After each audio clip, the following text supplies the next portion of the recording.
Hey everybody, Coach Robbie here. Let's go through the 5 essential steps for safe feet-first sliding using SlideMVP.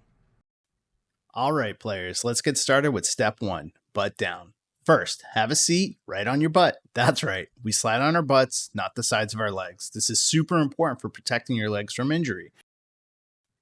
Now, on to step 2. Players, let me ask you this, which arm do you throw with? That's the side we're working with first. Extend that leg straight out in front of you.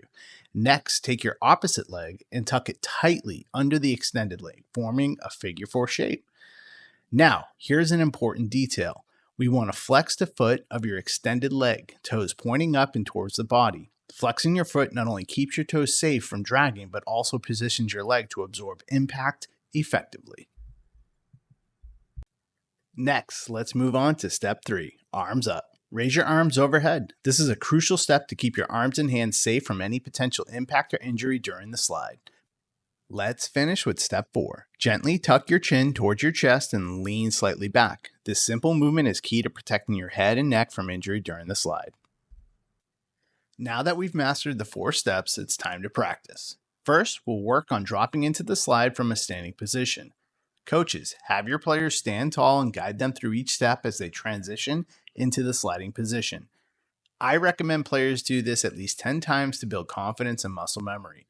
Coaches, walk around and assist anyone who may be struggling to remember the steps. This isn't a race. The goal here is to ensure each player can perform all 4 steps correctly and safely. Once players are comfortable dropping into the slide, let's take it a step further. Coaches, have the players step back from the mats and reset. Now have them walk onto the mat and drop into the slide. Remember, focus on form over speed. Coaches, continue to monitor and provide feedback as players combine movement with the 4 steps they've learned. Once you're confident, it's time to add more movement. Coaches, have your players move back from the mat again. This time, ask them to jog onto the mat and drop into the slide. Make sure to let players know that if they aren't comfortable jogging yet, it's perfectly fine to continue walking onto the mat and practicing their slide. The key is to build confidence and perfect form at their own pace. Let's keep progressing and refining those sliding skills.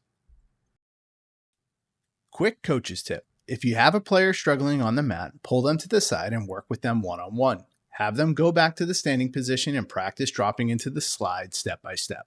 You'll find that some players will need more help than others. Be patient, keep encouraging them, and celebrate their progress as they improve. Finally, let's practice with a full sprint. Coaches, have your players sprint the distance from their league's base-to-base measurements to simulate game speed. As they reach the mat, they'll drop into their slides, putting all the steps together at game intensity. Remind players that if they're not ready to sprint yet, it's perfectly okay to continue walking or jogging and sliding. The key is to build up confidence gradually and focus on perfecting their form. Once you're comfortable practicing at full sprint and sliding, you're ready to advance using SlideMVP to learn the pop-up slide, practice situational play at the bases, and maybe even replicate the Trey Turner slide home. Let's do it.